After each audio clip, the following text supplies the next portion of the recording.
Your Excellencies, dear colleagues, ladies and gentlemen, as I mentioned, it's a particular pleasure to open the Southeastern European Cooperation Process Ministerial meeting. It's an important meeting after a presidency, a chairmanship that for Romania was extremely important on both levels, the regional level and the European and Euro-Atlantic perspective. And I want from the beginning to thank you all for the support, for the very good spirit of cooperation.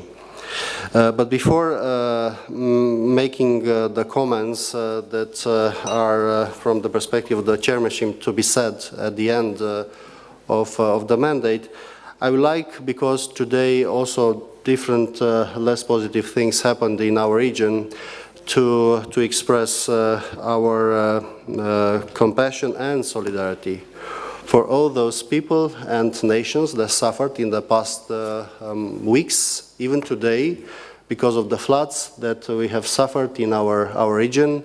Serbia, Bosnia and Herzegovina, also Croatia, also Romania, and today also Bulgaria. We were hit about the floods, victims, destructions, all the compassion and solidarity.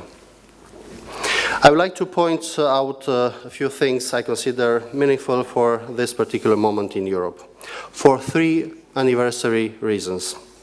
First of all, this year we celebrate 25 years since the fall of communism. Without the courage of millions of people and in the absence of an unremitting political will, I'm sure we would not have been seated at this table in this very moment. Second, as our Prime Minister mentioned, a decade has passed since the 2004 enlargement. That moment made Europe a safer place and demonstrated the effectiveness of the Copenhagen criteria, the role of the pre-accession instrument, and the importance of regional cooperation. Not least, we remember 100 years from the beginning of the First World War. The world changed completely from that year, and I believe this commemoration must trigger reconciliation and reconfirm the constructive role of the states which rose from ashes and rubble.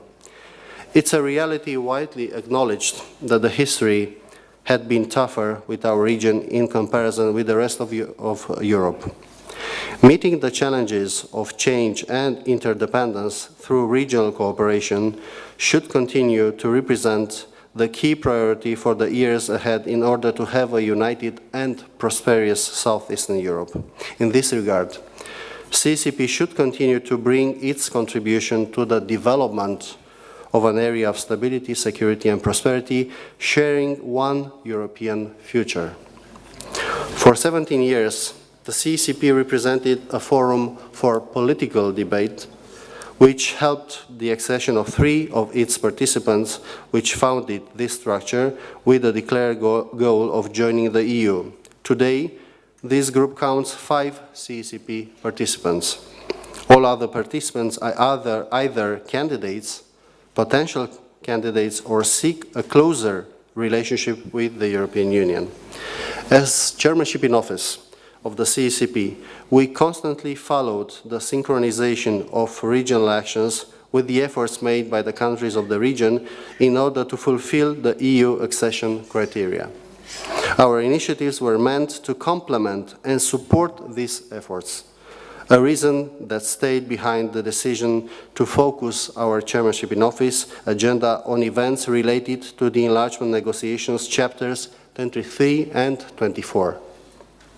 In this context, we organized in April this year a regional conference on anti-corruption. In the beginning of May took place in Bucharest the meeting of the presidents of the councils for the judiciary from the SEECP participating states, and at the end of May the SEECP meeting of Justice and Home Affairs ministers. We also organized the meeting of SEECP heads of consular services, the regional conference of migration statistics, and on Monday we will host a regional conference on cyber security. Since the beginning of this year, the idea of maximizing SEECP potential as a common platform for the Southeastern European states on their path towards Euro-Atlantic integration and the main regional political forum has been gaining momentum.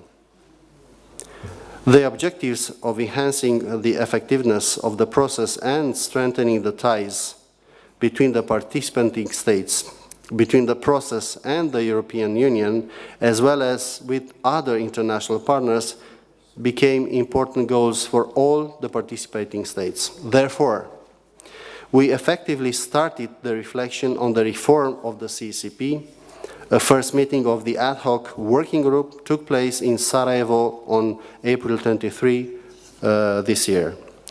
This is a process that will significantly strengthen the most important political forum of our region, so as to be able to meet the present challenges and make a better use of opportunities. It is also important to remember that we have now a SEECP Parliamentary Assembly. Ladies and gentlemen, today the challenge ahead of us is complex and requires wisdom and rapid reaction. In the last months, we have seen elections in many European states and for the European Parliament. The results made the political landscape more complicated. In this region, not only we care for what is the political trend in the Europe as a whole, but about what this tendency will bring to the European policies targeting neighboring regions. A stronger union must pursue its main political objective and make populist rhetoric disappear. By no means throughout history and nowadays, people moving freely have ever endangered a society. To the contrary, it helped economies grow. Same goes for EU enlargement. It never weakened the Union, quite the opposite. Enlargement always brought good things for the European Union and its citizens, and at the same time shaped the EU as a powerful, positive force on the international arena. From Southeastern Europe, we must send a clear message as well. Objectives aimed to change the life of the people for better are difficult to reach. We can see populism rising, and we can see complaints that the EU standards are too strict on purpose in order to make the result impossible. Sometimes we hear that the benefits arrive too late to be helpful for the people. It is not true. Such rhetoric is just aimed to discourage the public and to make the leaders shift the agenda. The stabilization and association process encompassing all actors in the Western Balkans symbolizes that the wounds of the wars that marred the whole decade of the 90s started to heal. 10 years since the launch of the SEECP, all actors in the Western Balkans considerably advanced on their way towards the European Union. At the same time, Chișinău joined the SEECP and its European perspective became clearer thanks to the implication in regional cooperation. The pursuit of its European integration gained pace and substance. The European perspective of Southeastern Europe is a complex endeavor. I'm optimistic on the signal the European Council will send this year in what the accession objectives of all SEECP actors at this table is concerned. Individual performances were significant, and new executive authorities following elections are expected to show hard-wearing political will on the path to reforms. At the same time, increased alignment with the EU positions on matters of common foreign and security policy will be appreciated by the EU institutions and the EU member states. Ladies and gentlemen, since our last formal ministerial meeting, the results on the path of the EU are substantial. We have seen the stabilization and association process carries weight and is a successful blueprint for a candidate, as the Council is richer, having officials from Zagreb since 1st of July 2013. At the same time, Podgorica and Belgrade started their accession talks, a major step ahead to the achievement of their European perspective, and also a mobilizing drive for the difficult work lying ahead. Governments in Belgrade and Pristina went an extra mile by the agreement of April 2013, a backbone document for the regional stability, whose implementation becomes a must following recent elections in Belgrade and Pristina. For Belgrade, our support in the direction towards the EU remains unyielding. Deep transformation of the society requires patience and motivation to implement European standards in what protection of persons belonging to national minorities or market economy is concerned. Enlargement seeks to make a country stronger by implementing the EU values and standards. Reconciliation is the cornerstone of stability in our region. It represents our share in serving lasting security and speaks about the essence of regional ownership. Belgrade has shown wisdom, and this is well appreciated, in embarking upon the EU-facilitated dialogue with Pristina. We hope this dialogue, the framework for the European future of both Pristina and Belgrade, will contribute to Pristina's steady progress towards complying with EU requirements. By the same token, we are glad Tirana's perspective to be a candidate state is closer than ever, once the report on the progress in fighting corruption, organized crime, and on the judicial reform was adopted by the Commission this month. What the report underlines is encouraging, and I believe EU member states will look into it with willingness and political realism. And I want at this stage to recall you that during our last ministerial meeting in Bucharest, we agreed to give the mandate to the chairman in office of the SEECP to express on behalf of the SEECP members our support for obtaining the status of candidate for Albania during the next council in Brussels. For our friends in Skopje, there is a time for engaging in the consolidation of the democratic institutions, in respecting the points and the discussion between power and the opposition, and to consolidate the progress made for the future accession. It's important that such approach will lead to the green light to open the accession talks. In Chisinau, this year brought consistent transformation, which paved the way towards the signature of the association agreement with its trade component. This is an example for the region as a whole, and along with the decision of the visa-free regime, depicts the dimension of the deep relation with the EU for the general public. We are confident that the government in Ankara will spare no effort in advancing the dialogue with the EU, as the potential of this country is enormous and the spirit of competition always made it grow. And there is full support also from the Romanian government for doing this. In Sarajevo, time has come for a clear option, adopting the principles and going faster towards the EU. The political will of the candidates and potential candidates must be solid and visible in order to press on the EU institutions, on the EU member states as well, in order to go ahead with the open door policy. The individual performance is an irrefutable argument for the enlargement. Romania has also been a strong supporter of the NATO open door policy. Following the spirit, we support that a strong signal for the aspirants should be sent at the Wales summit.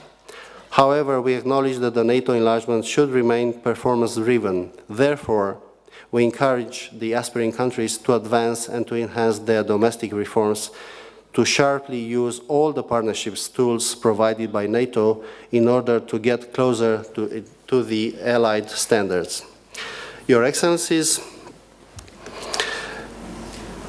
I want to make a brief reference before concluding my opening remarks to the fact that we worked hard, and I want to thank you and the political directors for working hard for a positive, a good declaration of the summit for next year, for next week. Sorry, there are still a few points to be settled, and on the first specific topic, based on a good dialogue with with our colleagues from Belgrade and Pristina, we are advancing towards a good solution.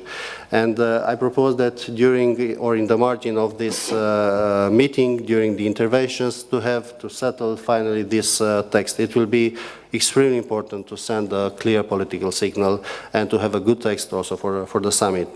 There is still another topic, and I will ask also, based on the same good dialogue between two other colleagues and delegations and with the support of the chairmanship in office, to try to find the good conclusions. The alternative, if we don't reach such a text, is to let in brackets and to take some extra days before the summit. But I hope that we can find, until the end of the ministerial meeting, a good compromise, because once again, during these challenging periods, and I mentioned this, I think it's in our common interest to send a clear message of cohesion from our region for supporting our interests and the aspirant countries towards the EU and NATO enlargement. And this is an important moment. In this final conclusion, I want to make one final remark, and this is related to what is happening on our eastern border. Recently, at the eastern border of the EU, we have confronted with highly dangerous events for the security of all Europe. And these events are questioning everything from human life to EU integration aspirations. And in these circumstances, the international law and human rights are recklessly violated. We have seen this in Georgia 6 years ago. We have witnessed a similar situation in the Republic of Moldova in the bloody month of April 2009, and this year in Ukraine. Such course of actions sets aside the interest of the people of their chance for a better future. Together, we must stand against the manipulation by demonstrating that EU enlargement brings development and serves the interest of the people. It is a fair game. 4 recent examples prove this assertion to be right, and I'm sure my colleagues in Ljubljana, Sofia, and Zagreb will agree with me.